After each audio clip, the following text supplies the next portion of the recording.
Welcome to the Blue Duck Fantasy Football Podcast.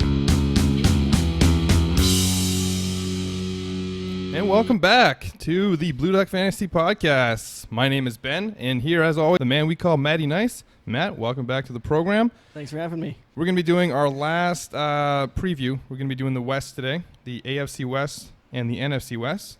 And with cut day just the other day, we're going to start off with some of the biggest cuts and signings. So we're going to start off with the Kansas City Chiefs and quarterback Pat Mahomes. Is it Pat or Patrick Mahomes? It is Patrick. Patrick Mahomes. What's his ADP? He is, of course, going as quarterback number 1. His ADP is sitting currently at number 13, so low end first round, high end of second round. He's obviously the best quarterback this year going into the season, but I think you've heard this before. We don't recommend taking a quarterback this high. Yeah, definitely not, especially in the end of the first round, early second round. Where is the earliest you would take Pat Mahomes this year? For me, he's never going to fall there, but if he was sitting there in like round 3, I'd probably take him. In round 3? Yeah. Okay. He's never going to fall. So he's about 12 picks too early for you. That's it, just about one round. 12, 15 picks, something like that, yeah. Right. So with an early first round pick, early third round pick, you would be okay taking Patrick Mahomes there. Yeah, there'd have to be extenuating circumstances for me to pass him up at that point. That's really good value, actually, given that he's falling another extra round or two to you. Good to know. I think he's going to come back down a little bit from last year's numbers. I wouldn't take him probably till the 5th round. I understand how great he is and how much better he is than the rest of the quarterbacks, but I'm developing my team and I'll take another quarterback later on. I think he's going to come back down to earth quite a bit, and he's still going to be the number 1 quarterback. I don't dispute that. I think it'll just be closer between him and whoever is number 2 or 3. Yeah, no, I don't expect the exact same numbers as last year, but I do think he's going to still be a little bit above the next quarterback, whether it's Rodgers, Watson, whomever. Right. So next up, we'll go to running backs here, and this is why we're starting with Kansas City, because LaShawn McCoy has just signed with the Chiefs, 1-year deal, $4 million. So this is, to me, a huge committee. Damian Williams was going at around, what was his ADP? He was being drafted around running back number 12 in both formats, and pick 24, 25, so end of round 2. This is definitely going to hurt him. I don't think there's any way around it. Like you mentioned, it's probably going to be a straight committee. I am going to be moving Damian Williams probably about 6 or 7 spots down my running back rankings at minimum. Yeah, I have him ranked as the 23rd running back, and I'm even thinking that might be high now with the signing. I have him just ahead of Mark Ingram in standard, and I would probably move him behind Mark Ingram at this point because of that news, and probably even further down. This is going to be a committee. We had Damian Williams as one of our bust candidates, and looks like he's busting even earlier than expected with the addition of LaShawn McCoy. I mean, he's coming in to play the Carlos Hyde role. They cut Carlos Hyde. The only running back that I'm interested in owning here is Darwin Thompson, just because I'm sure his ADP is quite low. You want to give it to us? He's between running back 45 and 50 in both formats. Okay, and he's got a lot of upside, especially in a PPR league. He'll probably get most of the third down work. And he is explosive. You've seen him play. He's definitely going to have big games and not so big games. But in a PPR league, Darwin Thompson is somebody I'm looking to get as my 4th, 5th running back on my bench that has upside. So if they start giving him more touches, I'll be happy. Just a quick note with McCoy here, more for a question for you, because I know you were kind of down on him when he was in Buffalo. Does this move increase or decrease his value for you? Wow. It doesn't change it much. I think that in Buffalo he was going to get more touches, but wasn't going to be as effective. I think here he'll get less touches, but be more effective with them. It's kind of a push, but I'd probably say he gets a little bit of an uptick here, just because you'll probably get more touchdowns now. Moving on to the wide receiver and Tyreek Hill. I'm surprised he wasn't suspended, and I'd be very suspicious in his long-term value. So if you have him in a dynasty league, his value probably isn't as highest right now, but if he starts off hot, you might want to look to get rid of him and move on from him. What's his ADP this year, Matt? He's going wide receiver 5 in standard and between 5 and 10 in PPR. But the exact same ADP in terms of actual draft position is number 16 in both formats. I was also quite surprised he was not suspended, but now that he's moved on, If he has anything else that comes up like this, I mean, he's probably getting a year. Easily. But, so yeah, like Ben was saying, maybe look to get rid of him if you can sell high this year. Next, Sammy Watkins here, wide receiver 35-ish in both formats.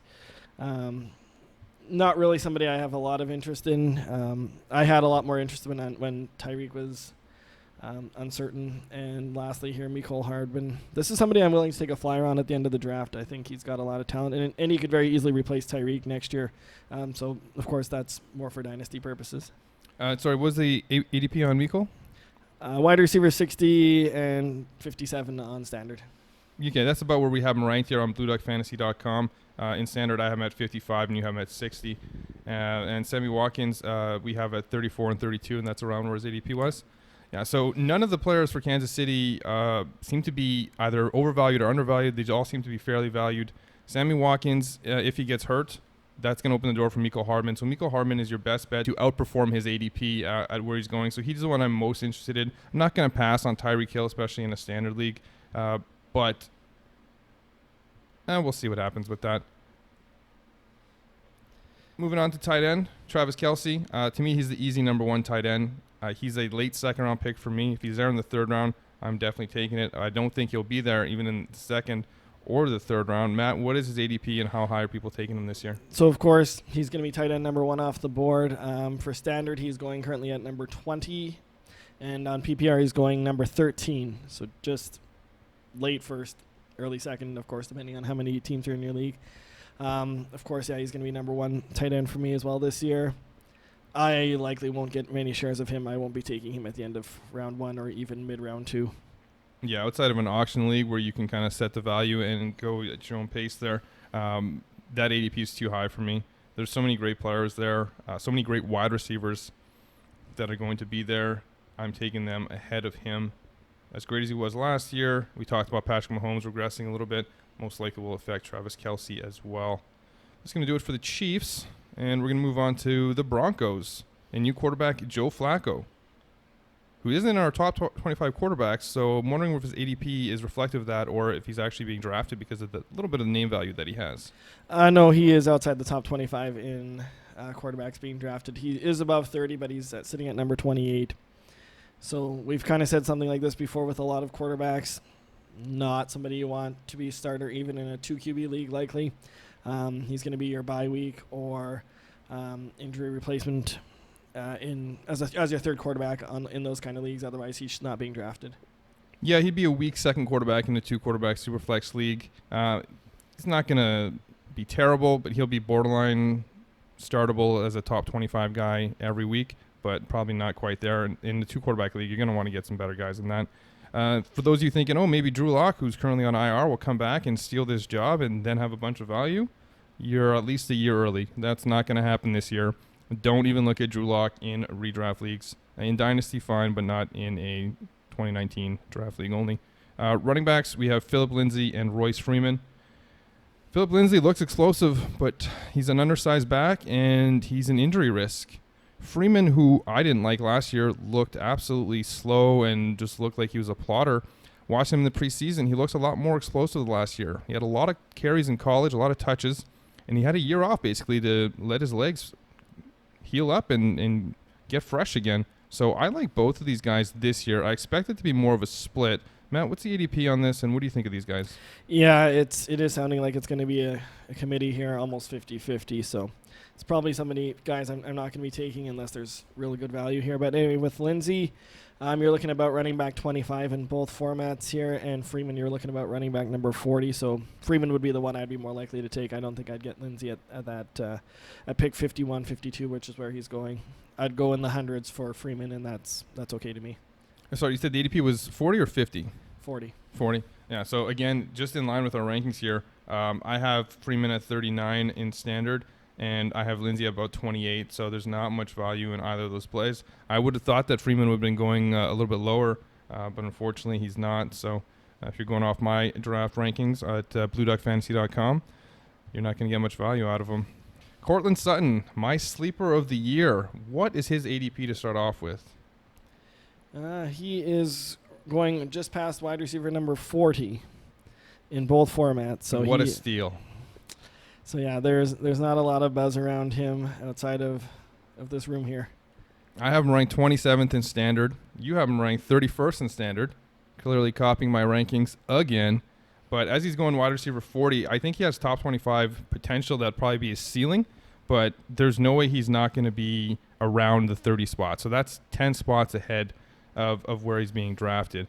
This is huge value. You need to get him as your third or even possibly fourth wide receiver if he's going at about 40. And you can thank me later. But draft Courtland Sutton in 2019. Matt, your thoughts on Courtland Sutton? And then talk about the rest of the guys. Yeah, I don't have a ton to add with Sutton. I'm not quite as high on him as you are, but yeah, he's definitely the most talented wide receiver left in Denver. And like you said, I've got him ranked around wide receiver number 30, so I'm going to have quite a few shares of him as well. So if we're drafting against each other, there might be a little bit of competition. Uh-oh. But anyway, the other two guys here, worth mentioning, Emmanuel Sanders coming off the Achilles injury, but looked pretty good in the limited action he saw in preseason, so that would kind of surprised a lot of people. And Deshaun Hamilton, I forgot with Sanders here, he's going as wide receiver 39 in both formats, just under pick 100. So he's going ahead of Courtland Sutton. He is going ahead of Courtland Sutton, yeah. And Deshaun Hamilton, wide receivers between 65 and 75 for standard and PPR. Somebody, you can maybe just grab at the end of your draft if you're thinking that Emmanuel Sanders might not make it through the whole year. A little bit better of a dynasty play with Deshaun Hamilton. Yeah, I actually don't mind Deshaun Hamilton at that ADP simply because I think that Emmanuel Sanders is not going to be a factor this year. He's a 34-year-old wide receiver at this point. He's fairly old, coming off that serious injury. And sure, maybe he's looked good in the preseason, but how long is that going to last? I'm a non-believer Emmanuel Sanders. I'm saying stick a fork in him. He's done. Move on to the tight end here, and Noah Fant, the rookie. You know how much we love rookie tight ends in one-year leagues. He's going to be absolutely phenomenal this year, isn't he?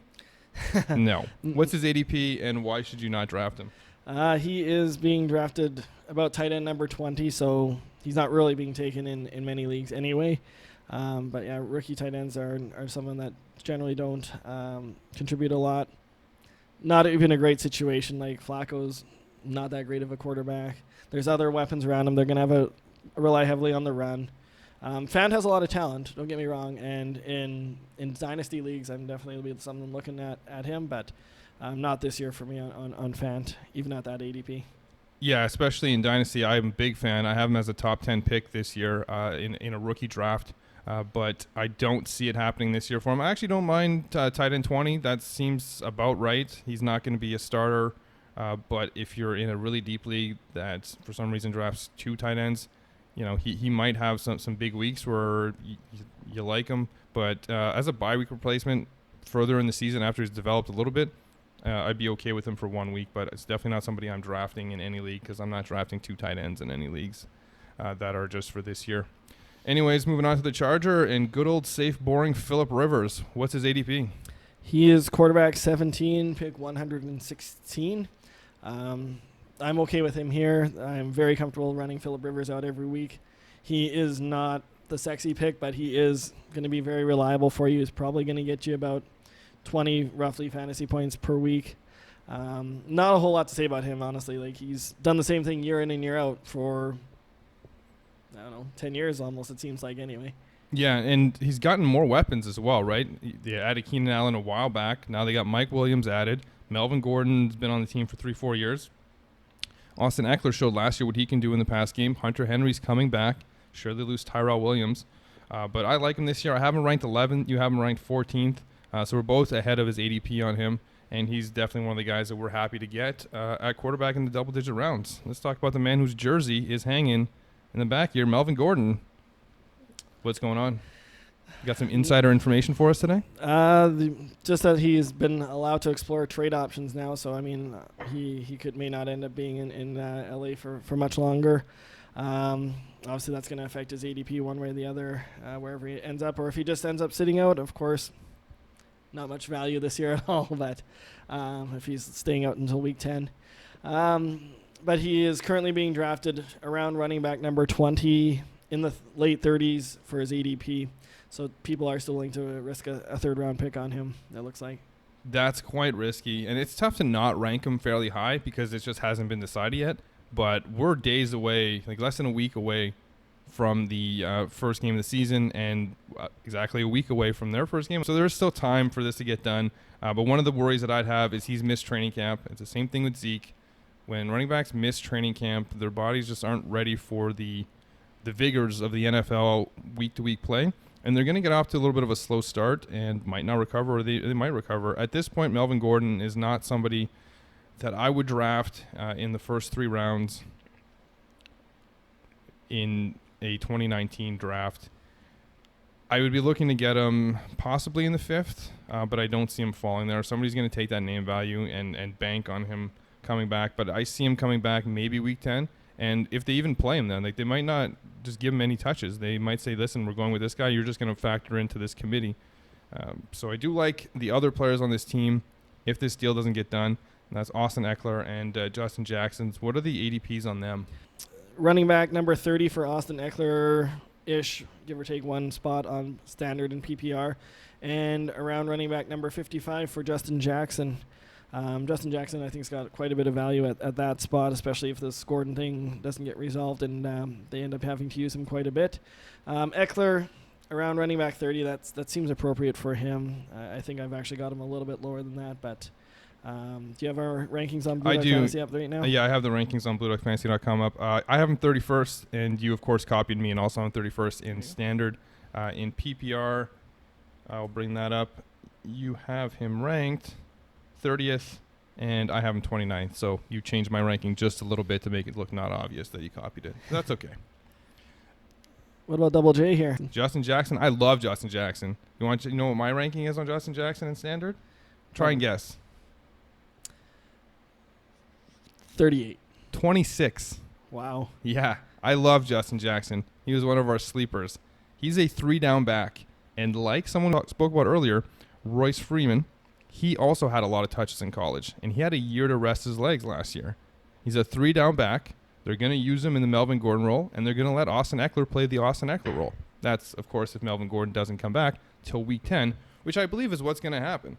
Or he's going to be traded. When they're saying they're letting him explore the trade options, they're okay with moving on from him at this point. They're happy with what they have. They haven't added anybody. They could have gotten LaShawn McCoy. They could have gotten Carlos Hyde. Where did Carlos Hyde go? Houston. And they didn't. So I think they're content with Justin Jackson and Eckler in a 65-35 split, with Justin Jackson getting the bigger share of that. So I love Justin Jackson, and we'll be getting him in a bunch of leagues this year. There was a report that they offered McCoy the same deal that Casey did. He just went with Andy Reid. Makes sense. But moving on to the wide receivers, Keenan Allen, Mike Williams. As we mentioned, no Tyrell Williams this year. Mike Williams is a guy we both really like. Keenan Allen is a guy who gets mislabeled as an injury-prone receiver. You know, he's missed only 1 to 2 games the last 2 years. He had some freak injuries before that. What's Keenan Allen's ADP? What's Mike Williams' ADP? And wide receiver number 11 in both formats for Keenan, around pick 25 there. And Mike Williams, wide receiver 25 in both formats, and around pick 60. Yeah, Keenan Allen, that's exactly where I've got him ranked, actually, as wide receiver number 11. End of round 2 kind of pick, beginning of round 3. That's where I would be okay taking him. I have no issue there. Mike Williams, I'm going to have a lot of shares on because I have him ranked higher than wide receiver 25. I think he's due for a big bust out this year. He's going to prove to be more than a red zone threat. He's going to be something that they're going to be looking to quite often here, especially with Tyrell Williams out of the picture. Yeah, I'm a bit surprised by how high you have Mike Williams here. I'm just looking at the rankings here on the website, BlueDuckFantasy.com. You have him at 17 and Keenan Allen at 11. 6-spot difference between the two. I have him at 23, and I have Keenan Allen at 8. I like Keenan Allen this year. And I do like Mike Williams as well. You said ADP was at 27, so I'm still ahead of the... 25. So I'm still ahead of the ADP there in standard. But I think the secret's kind of out with Mike Williams. People are aware he's going to be a top 25 guy this year, and people are drafting him as such. A lot more value in standard leagues than PPR as well. He's not a big reception guy, but he is a big red zone target, and he's just a good wide receiver. So I don't feel bad drafting him exactly at his ADP. Moving on to the tight end. Sure. All right. Hunter Henry, another one of your favorites. You just love the Chargers this year. Yeah, I do. I think they're going to be a good offense. There's no really reason to believe that they will not be. Henry's coming back. It's going to be his first year without Gates there. I mean, last year doesn't really count. Obviously, he was out for majority of it. I've got him ranked as tight end number 4. He was one of my tight end targets. I feel like he's going to be challenging Ertz and Kittle for that number 2 spot in tight ends this year. Yeah, you like him more than I do. I have him, I believe, at tight end 6. I don't even think I need to check my ranking on BlueDuckFantasy.com. I might have him at 5. I had O.J. Howard. But I know I definitely have Evan Ingram at 4. I think he'll be great this year. Where he's being drafted, what round was it? He is being drafted at spot 66, so mid-6.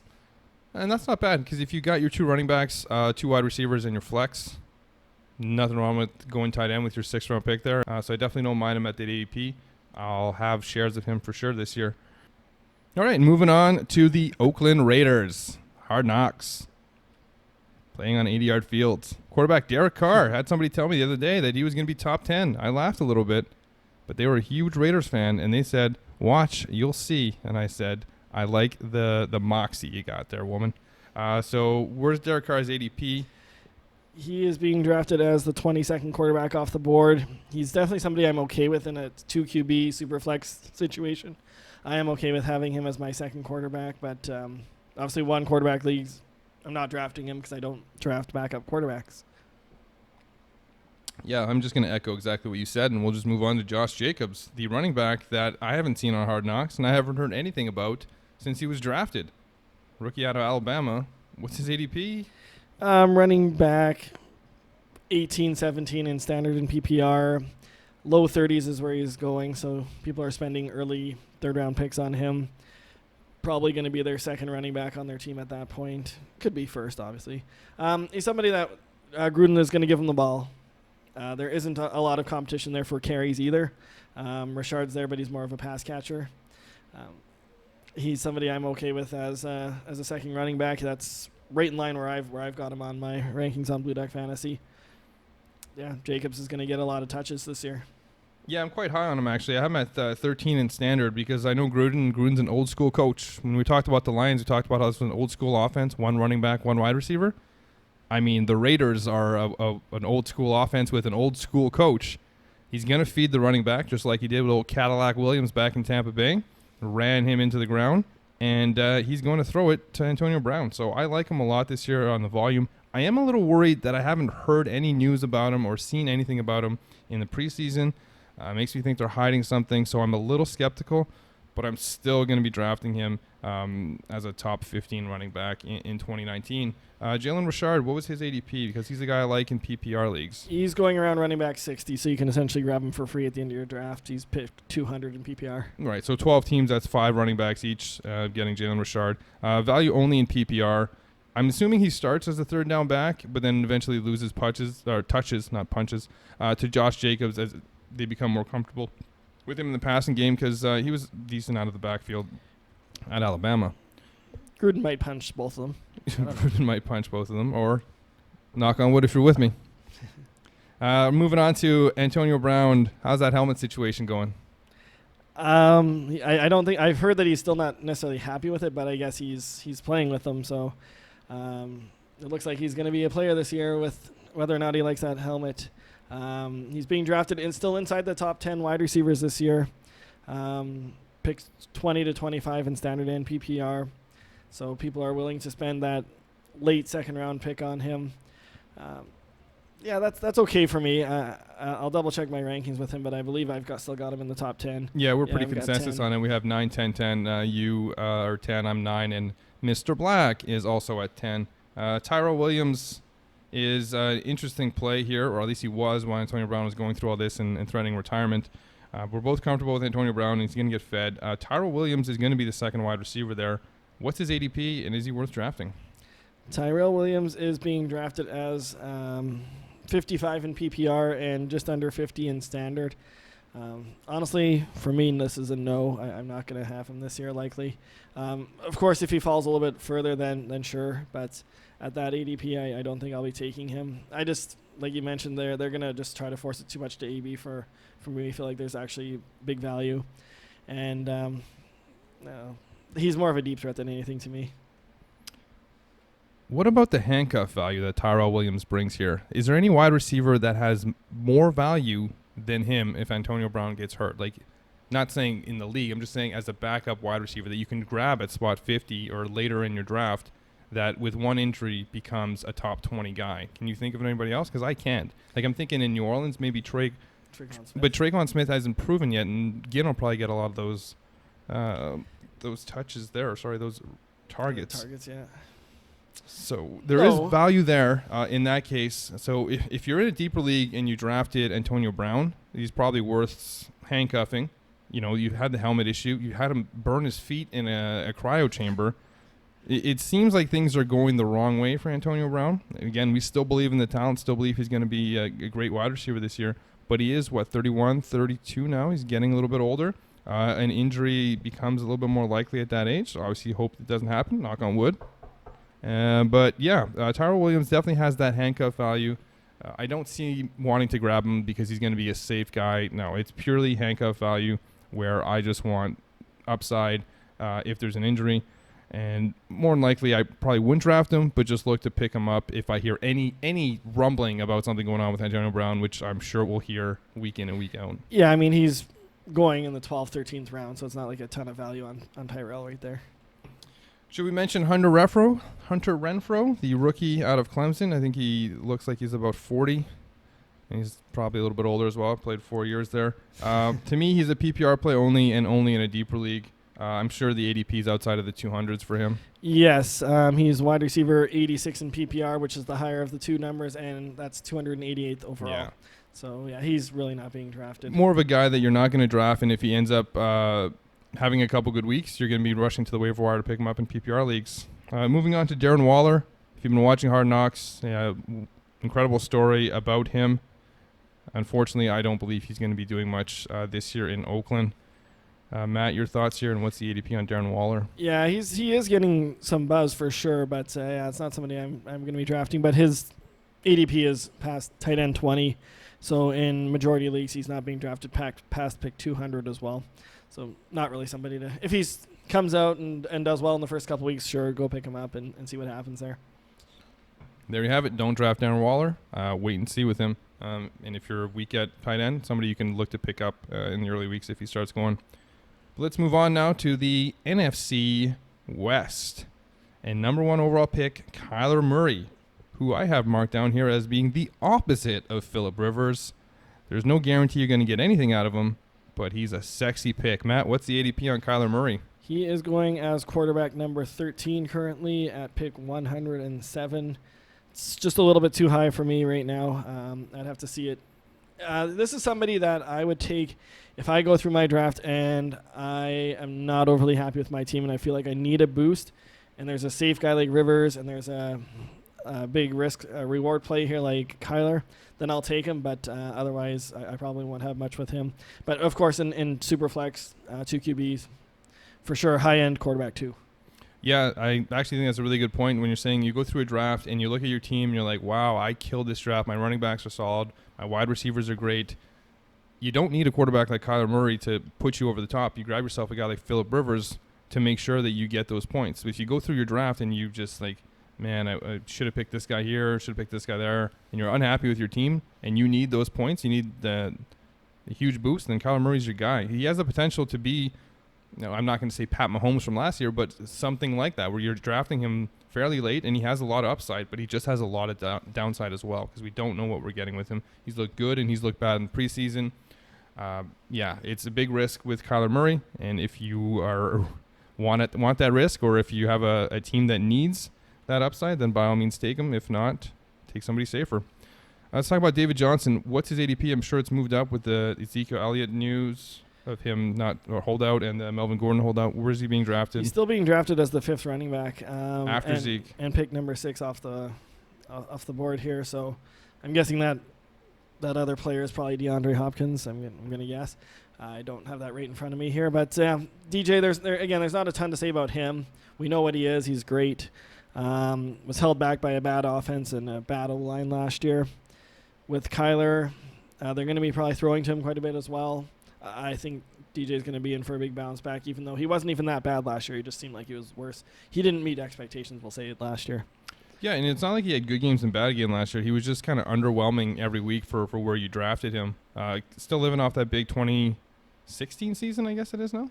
Yeah, 2016 he had the great year. 2017 he missed with the wrist injury, and then 2018 was just ho-hum, underperforming. I think he finished around the top 10, if not in the top 10. Yeah, it was about that. But he was drafted as a top 3 or 4 person. Chase Edmonds is somebody that we should mention here. He's one of the better handcuff situations. So if you do get David Johnson and you are in a deeper league, take the handcuff. I'm not a big fan of taking the handcuff right away in the early weeks. Usually somebody I'll get when you get closer to the playoffs, when you don't need the bye weeks people anymore. What's Chase Edmonds' ADP, and are you going to draft him? Well, yeah, he's going for free at the end of your draft here. He's running back 70 in both formats, so 235 is the lower of the two numbers on the actual ADP there. So, yeah, it's someone you can grab for free at the end of the draft. I'm probably not even taking him even if I have DJ. Maybe, like you said, at the end of the year when you no longer require a bye week fill-in, maybe you can grab him just in case something happens to DJ. But, no, it's not someone I'm taking. Yeah, unless it's a really deep league where you have deep benches, then you're handcuffing basically everyone. Pass on Chase Edmonds this year. Now, we have a lot of wide receivers to talk about here. There's Larry Fitzgerald, Christian Kirk, rookie Keyshawn Johnson, rookie Andy Isabella. We don't need to talk about rookie Hakeem Butler because he's on the IR, but we do need to talk about Michael Crabtree, who's come back. So when I look at this wide receiver core, I just think this is really crowded, and I don't see too many of these guys having great value. Like, Larry Fitzgerald is fine. Why don't we get the ADPs for Fitzgerald and Kirk, and we can kind of discuss whether or not we're going to be taking these guys. Kirk is the top wide receiver being taken off this team, and he's going around wide receiver 35 in both formats here, in picks in the low 80s. Larry Legend here around 40, about pick 100. So obviously Kirk is the higher one there. I've actually got Fitz slightly higher than him in my rankings here. I'm just sorting through on BlueDuckFantasy.com. And it actually looks like you as well. We agree on that Fitz is a little bit better of a play here. Yeah, in PPR, in Standard, we both have Kirk ahead of Fitzgerald, but not by much. I think I have a 1-spot difference, and you have a 3-spot difference. So they're both close in both formats. And again, even in PPR, I have Fitzgerald 4 spots ahead. You have 3 spots ahead. I feel it'll be a 1 and a 1A situation, 1A, 1B situation here, and I think that each guy just kind of take away from the other guy. They're going to try to get Keyshawn Johnson playing a little bit. They're going to bring in Andy Isabella to play a bit. They didn't sign Crabtree to play special teams. He doesn't play special teams. So you're going to see kind of a rotating group of wide receivers. This is going to be, well, on paper it should be a good offense with the coach and the system, but it's somewhat unproven. These aren't guys that I'm overly interested in. If I have to pick one, probably take Kirk because there's the possible upside there. But I don't mind getting Larry Fitzgerald as well as a 4th wide receiver, though. Like, more of a guy that is going to fill in for bye weeks, but nothing that I'm too crazy about. Your thoughts? Yeah, I probably won't be getting Kirk just at that ADP. I might get Fitzgerald around that, but yeah, he's not going to be a starter for me. He is someone that's more of a bye week / injury replacement. Do you have the ADPs for Keyshawn Johnson and Andy Isabella? I've got Andy Isabella. I unfortunately don't have Keyshawn. Okay. But Andy Isabella, he's got wide receiver 75 in Standard and little over wide receiver 80 in PPR, so he's kind of the opposite of what I would have expected him to be there. But he's going for free basically at the end of the drafts, and Keyshawn was actually below that. That's why I don't have him. Right, and Michael Crabtree, no value this year. He's just like a depth receiver that they've added on to shore up the situation in case these young rookies don't do anything. Keyshawn's probably going to be the guy you want to draft if you're taking a shot on one of these wide receivers in a deeper league, because he's set to start, I believe, week 1, whereas Andy Isabella is a little bit behind schedule, as they say. So, yeah, and he's got to be a deeper league to take a shot on these guys because it's going to be crowded this year. You're hoping for a breakout. It could happen, but I wouldn't bank on it too much. Tight ends, Charles Clay, after Ricky Seals-Jones has been cut, is now the guy there. I don't think he's going to be a starter this year. I assume he's being drafted outside the top 20. I don't want any shares of him. You want any shares of him? 0. All right, do not draft Charles Clay in your leagues. Moving on to the Rams. Jared Goff, a guy that I'm coming around on with Gurley's knee and Kupp's healthy, should be good, but he does need to improve that consistency. Had some big games last year and then some really bad games. Matt, what's the ADP on Goff? He is going as quarterback number 9 this year. It's a little bit higher than I have him, not by a ton, but pick 80, so you're looking at about round 7, 8 on him. I don't think the value is there. Guys are being drafted around him, like, Wentz, Ryan, maybe not Ryan, but Wentz, and even guys like later, like Winston, Wilson, etc. I would take those guys before I take Goff. Yeah, I'm going to say something I don't think we've ever said before on the show. Quarterback's very deep this year.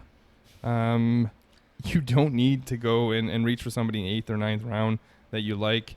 I don't care how good you think Goff's going to be. He's not going to be that much better than Phillip Rivers, who you can get 2 or 3 rounds later. So get yourself some better wide receivers, some better running backs.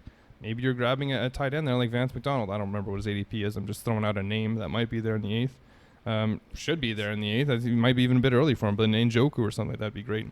Anyways, moving on to Gurley. And, I mean, I saw somebody ranking Gurley as the number 1 running back this year in 2019, and I laughed to myself about it.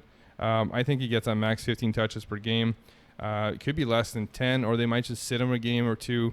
I am not drafting Gurley in pretty much any format that is just for this year. PPR, standard, I don't care. He's not going to get the volume. This is a playoff team. This is a easily winning the division team, most likely getting a bye team. They're going to keep Gurley's knee as healthy as possible for that playoff run. Matt, your thoughts on Gurley?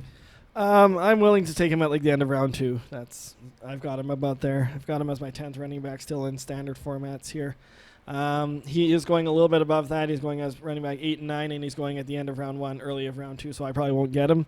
But you have to remember they did sit him a couple of games towards the playoffs and in fantasy playoffs last year. Do you recall that? Yeah, C.J. Anderson came in and was great, and even that wasn't enough, right? So they're going to play it differently this year because how many touches did he get in the Super Bowl? Like a dozen? Yeah, I do have that actually, if you want to give me 1 second here. Yeah, absolutely. I have him ranked here at 17th in standard. You have him at 10th, and Mr. Black has him at 13, just looking at the rankings here on BlueDuckFantasy.com. We have 2019 rankings, we have rookie rankings, we have dynasty rankings, all free, no subscription, nothing.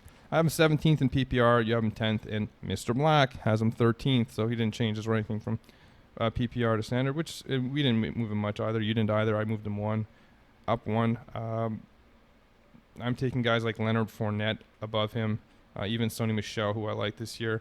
I have him 1 spot ahead of Chris Carson, and I would probably actually take Carson ahead of him. David Montgomery, that's kind of where the line is. I don't think I take David Montgomery ahead of him. How many touches? No, he had 11 touches in the Super Bowl. 11 touches in the Super Bowl. It's the biggest game of the year. Yeah, They 11 didn't trust touches. him. Anyways, let's talk about the other running backs who are going to be getting more touches because of Gurley's injury. One of them is not going to be John Kelly, little fantasy dynasty darling from last year. Has been cut. So practice squad, best case for him, unless another team picks him up, puts him on the starting roster. Let's talk about Malcolm Brown and Darrell Henderson. What are the ADPs here on these guys? So Darrell Henderson is the one that's going way above Malcolm Brown here. He's going around running back number 35 and a pick in the 90s. Malcolm Brown, he's in the mid-60s, we'll say, and past pick 200. There's a lot more value there with Malcolm Brown. I think he's going to probably end up being more of the handcuff than Darrell Henderson. He got an offer sheet. We wrote about that on BlueDuckFantasy.com. He got an offer sheet from Detroit. The Rams matched it. It's got to tell us that they're willing to use him in the situation where if they are taking Gurley out or giving him a break, he might be the guy they're going to go to over Darrell Henderson. Yeah, Darrell Henderson looks really good on film. He's very explosive back. Gets tackled fairly easily, as you mentioned when we were discussing it earlier. Malcolm Brown, to me, in a similar situation to what we have with the other LA team, where you have Gordon playing a role and Eckler playing a role. Gordon here is Gurley, and Eckler here becomes Henderson. Malcolm Brown is the Justin Jackson. So if Gurley can't go, Malcolm Brown is going to get the majority of the touches, and Darrell Henderson is just going to get his share. He's going to be consistent throughout the year, getting his third down work and work in some carries as well. But Malcolm Brown is going to be the guy who is going to get the Gurley work when Gurley is sitting. Now, obviously, Malcolm Gurley is there to play and he's probably going to start the season and play. So I like Malcolm Brown as well for that value. Definitely somebody you need to get if you draft Gurley. Must draft. For sure. Moving on to wide receivers, and we got a pretty good trio of guys here, and even a fourth guy we'll talk about. But let's get the ADPs out. Let's sort out who they think, who the consensus is as the best wide receiver on this team. Okay, so the top wide receiver being drafted here is Brandon Cooks, and it's very close here. He's being drafted as wide receiver 16 in PPR and 14 in standard. Woods is number 17 in PPR, so 1 behind Cooks, and number 16 in standard, so 2 behind Cooks in standard there. And Cooper Kupp is 21 in both formats there, so he takes a little bit of a step back to the top 2 there. Cooper Kupp obviously missed a lot of time last year with injury, and Robert Woods took a big time advantage of that, so I believe he was at or near the top 10 anyway. These guys are going to be your second wide receivers on your team, likely maybe third even with Kupp. They're all going to get their looks. They're going to get their shares of targets. Not a whole lot to say about them, honestly. I mean, Cooks is more the big play threat. Yeah, Cooks obviously better by a fair bit in standard to me. When it comes to PPR, I still have Cooks number 1. But they're all good. And with Gurley's injury, they're going to be throwing more this year. And so I really like all 3 of them. I don't think they're getting a lot of value out of it. None of these guys are going to break out and have huge seasons. They're all going to be fairly close to each other. Robert Woods is probably going to take a step down from last year. Cook should be about the same, and Kupp will get to play a full season. So there's no reason not to like any of these guys. There's no reason to avoid them. And there's no reason to reach for them either. They're going to be solid second or even fantastic third wide receivers. But let's talk about Josh Reynolds. What's his ADP? Do you have that? I do. It's quite low. He's drafted after wide receiver 100 in both formats. It's too low for me. I think I've got him in the 70s. I can't remember off the top of my head, but 70s doesn't mean he's being drafted either, but 100s is just way too low for him, and he's one injury away from being a big-time player. He didn't really take advantage of it last year. Maybe that's what people are looking at. Right. I think he's the third-year wide receiver this year, so he's been in the system for a little bit now. And we talked about handcuffing Antonio Brown earlier in the podcast with Tyrell Williams, because if he goes down, he's going to get that volume of targets. Well, in this case, you have 3 wide receivers that are all top 25 guys, and if any one of them goes down, Josh Reynolds steps into that role. Sure, the tight ends will benefit from it. Maybe Joe Henderson will benefit from it as well. But he becomes a top 40 guy, and he's being drafted in 60s, 70s, 100s. Like, he's being drafted way late. And again, this is only a deeper league play because you're not really going to handcuff your wide receivers in a shorter bench league. If you only got like 14, 15 rounds, anything under 20 rounds, you're probably not going to grab him. But he definitely has that value there, so it's something to think about in your draft. Mentioned tight ends. Let's talk about tight ends. What's Gerald Everett's ADP? Because I don't want him as a starter. Hopefully it's outside the top 15. It's outside the top 30, so you are okay. Wow. Nobody believes them. I don't. It's not somebody I'm going to have any shares of this year. Obviously, at that ADP, there's going to be 20, at maximum, I'd hope about 20, 22 tight ends being drafted in a league. Gerald Everett's not going to be somebody I have. Well, I thought he'd be higher than that. With Tyler Higbee there, also going to be sharing the role, whether it's 60-40 or 70-30. Still not enough to make him valuable. So let's move on to the Niners. And a guy who's looked absolutely terrible in the preseason, that's Jimmy Garoppolo. I still like him as a second quarterback in 2 quarterback leagues. What's his ADP? Quarterback number 20, so that fits.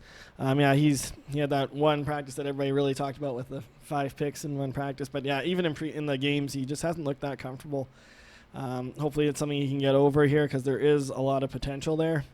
As you all remember, when he got traded over from New England to San Francisco 2 years ago, he did really well, and I believe he was top 12 quarterback for those couple of games that he started there. Yeah, there's definitely the upside there for him. He's the type of player who could blow up. Not too many weapons around him. Sure, they got the rookie Deebo Samuel to come and help out, and Kittle's a beast. But not somebody I'm interested in having as my first quarterback. If I do end up having him as my first quarterback, I'm probably looking to draft another quarterback just so I can play the matchup every week. But yeah, 20 seems about right for where he's being drafted. So moving on to the running back situation, Jerick McKinnon, who was supposed to be the man in 2018, is now on IR, and you've confirmed he's not returning this season. Right. So that really opens the door for not only Tevin Coleman to now get the lion's share, but for Matt Breida to continue kind of what he did last year. Similar to Phillip Lindsay, he's a bit of an undersized back and was dinged up a lot, missed some games. I think they were down to like their fourth or fifth running back at some points. Yeah. But then there were also games where you thought there's no way he's playing, and then he'd show up and play. So what's the ADP on Coleman, and what's the ADP on Matt Breida? So Tevin Coleman, he is being drafted between running back 25 and 30 in both formats. Low 50s or mid 50s in standard and mid 60s in PPR. And Breida is being drafted around running back number 40 and about 110 in both formats there. Coleman's going to be familiar with the system with Kyle Shanahan being there. That ranking here for Tevin Coleman is somewhere I'm comfortable taking him there. I see decent value at that ADP. He's more of a guy you want as a flex. He's probably not going to be someone that you're going to have as your second running back starter, but definitely flex option for me. What was the ADP on Breida, you said? 40. Running back 40? Yeah. So he's really moved up. Because I have him like in the 50s here, but that was back when McKinnon was still healthy. I think 40 is too high. I don't think he's going to have that value with Tevin Coleman there, and I'm fine with Tevin Coleman at his ADP. It's not a reach. He's not undervalued, though. He's kind of bang on where I have him. So let's move on to the wide receivers. We got Dante Pettis, the second-year guy, Deebo Samuel, and Marquise Goodwin. You have ADPs for all three of them? I do have ADPs for all three of them. Pettis is being the top wide receiver drafted. Not surprising. Right. But between wide receiver 40 and 45 in both formats around pick 100. Deebo is the next highest here. He's going about wide receiver number 60. Be about pick 175, 180. And Marquise Goodwin, wide receiver 65-ish, and approaching pick 200 in both formats there. Right, so Marquise Goodwin is free at the end of your draft if you believe in him. Think he had a down year last year. I think we somehow ended up with him in one league just because it was quite shallow auction league. I really like Deebo Samuel this year. I don't believe in Dante Pettis. I think he had one good game against the Seahawks when the Seahawks were destroying them and resting all their players, and he went off in that game for 2 touchdowns, maybe 200 yards. It was a huge game. And that accounted for about, I think it was almost half of his fantasy points. It's probably closer to 30%, somewhere between 30 and 40% of his fantasy points for the year. So I don't mind where he's going. Pettis ADP is fine with me.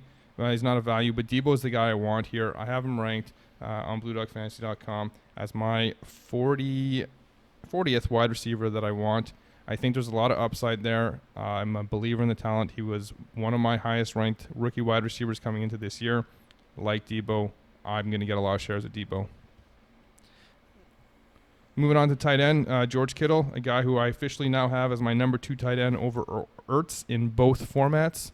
What's his ADP, and is there any chance I can get him in the early third round? Yeah, he's going as the third tight end in both formats right now, and he is going in both formats at pick 29. So, yeah, you'll be able to get him in round 3 if you're okay with that.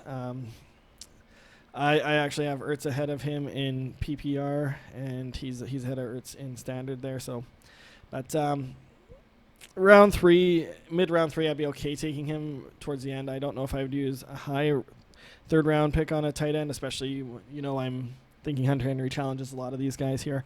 So, not really for me at the beginning of round 3, but mid-round 3, I'm okay with. Mid to late round 3, I'm okay with that. Yeah, there's always a thought that you can get yourself like somebody later. Like if you can get somebody in that second tier, like a Henry or an Ingram or a Howard, or even an Njoku, who I kind of have in the 2.5 tier, not quite in the Vance McDonald tier, that they're still going to bring back some decent value. But I really like Kittle. I probably wouldn't take Ertz that early, but I would take Kittle there in the early third. Excuse me. If I have an early pick, I'm going with a good running back. I'm probably going to get a good wide receiver in round 2, and then I'm probably going to get Kittle in round 3, and that's going to set me up nicely. There's nothing wrong with doing that, but it also hurts your flexibility because you cannot always be like, I wonder if I should take tight end now. You're always stuck to, I need a running back or a wide receiver.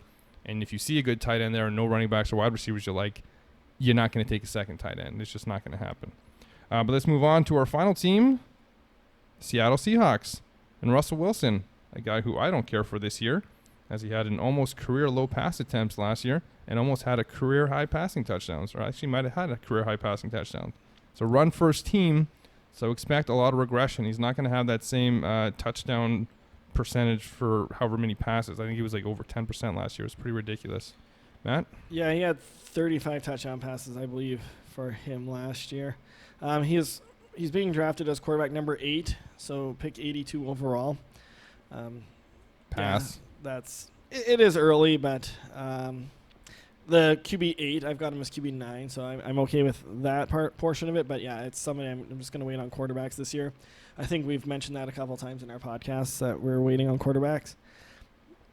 But the rushing upside is there a little bit too. I think he's going to start slowing down with that though, even this year. Yeah, so last year touchdown percentage was 8.2% versus a career of 6, and that career of 6 is elevated by his 8.2, so it would have been even lower than that. So expect some regression, even if he's around 6. I actually think I did the math somewhere on one of the articles on BlueDuckFantasy.com. It should be in the team preview, if I'm not mistaken, where it says where he would have ranked had he had his 6% touchdown percentage. And I'm actually going to look it up right now for you. All right. While you're doing that, yeah, you've got Russ ranked as quarterback number 17, and Mr. Black and myself have him as quarterback number 9. So obviously there's a big disparity in the Blue Duck fantasy world here. All right, so it's actually in the quarterbacks to avoid segment here. He had a career best 35 touchdowns in 2018, but it was on 280 completions and 427 attempts. That's an 8.2 touchdown percent rate. His career average is 6.0. It was 5.7 before last year. So calculating at his career average rate in 2018, he should have had 25.6 touchdowns. I even rounded up to 26, and this would drop him from quarterback 9 to quarterback 15. So expect him to be outside the top 12 this year, or at least close to it. Where would you say I have him rank on BlueDuckFantasy.com? Number 17 in the 4-point touchdown. Mr. Black and I both have him inside the top 10, though. Yeah, you guys are wrong. But let's move on to the running backs on this team, because they got one I like, and that's Chris Carson. Yeah, Carson being drafted between running back 15 and 20 in both formats here. A lot of buzz about him, and partially because the buzz about Rashad Penny is going negative. Carson's going to be a bell cow in a run-first offense. Sure, Penny's still going to get his touches, but run-first offense for a top back like this is going to be very productive. Yeah, and even talked about him adding to his pass-catching ability. Sorry, I wasn't listening when you were talking, as per usual. What was the ADP on Chris Carson? Okay, running back 17, I'm going to give you really specific now, and running back 21 in PPR. Okay, I have him ranked 18. But I did mention that I would move him ahead of Gurley, who I had at 17. So I think he's right on the money for his ADP. Not crazy value there, but he is a pretty good pick. In PPR, I didn't drop him much. We have him 18, 19, and 18. So we believe in him regardless of the format. Better value in PPR, but just a good pick, like many of the people we talked about. What's Rashad Penny's ADP? Did you mention that one? No, I didn't mention his ADP specifically. He's going about running back 35 in both formats, just inside pick, between pick 90 and pick 100 in both formats here. Not likely I'm going to be someone I'm going to be taking with an 8th round pick. Yeah, no, I have him ranked as the 50th running back simply because I know this player, and he's going to have weeks. If you're playing him in a best ball league, he's a fantastic pick because he's going to have weeks where he's going to go off, and if you can time those right in daily fantasy sports, it's going to be great. But he's not going to be consistent. He doesn't take what the defense gives him. He tries to hit home run every time, and that's not what a coach wants to see. Chris Carson is going to get the lion's share. This isn't a committee at all. Draft Chris Carson where he's going. And avoid Penny outside of best ball leagues. Let's talk wide receivers here, and there's nobody at wide receiver that I like on this team. We talked about this is a run-first team. We talked about how Russell Wilson's going to regress. A lot of buzz about Tyler Lockett. Obviously, a lot of draft buzz about DK Metcalf. What are the ADPs on these two guys, and tell me why you should avoid both of them. Okay, so for Tyler Lockett, he is around wide receiver number 20 in both formats and around pick number 50. So that puts him low end of round 4. Way too high for Tyler Lockett. Everything just fell right for him last year. The Baldwin injury, his catch percentage. I have a pretty good write-up about him on BlueDuckFantasy.com about him. And that's in the team previews? Team previews and wide receiver avoids, actually. And DK Metcalf is about wide receiver 55-ish in both formats here. Generated a ton of buzz at the Combine. He just had really good scores there. He seems to be like a freak athlete, but fell at the end of round 2. Again, run first offense. He probably wasn't going to be the starter, but now there's David Moore injury and John Brown cut. He might actually fall into a starting role now, but not somebody I'm going to be picking this year unless there's really good value in my draft there. Yeah, I actually don't mind DK Metcalf where he's going. I have him ranked just inside the top 50 at 46, 47. You said his ADP was about 50? Yeah. Yeah, so I don't mind him there. He's not somebody I love, but that's a very thin wide receiver core. So if you're getting a starting wide receiver for that value, it's not bad. It's nothing amazing. It's not somebody I'm going to target. But I wouldn't mind taking him there as my 5th or 6th wide receiver because there is definitely the upside potential of him being the deep threat there. David Moore, not somebody I'm going to be drafting. And somebody else I'm not going to be drafting at tight end. Will Dissly? Will Dissly.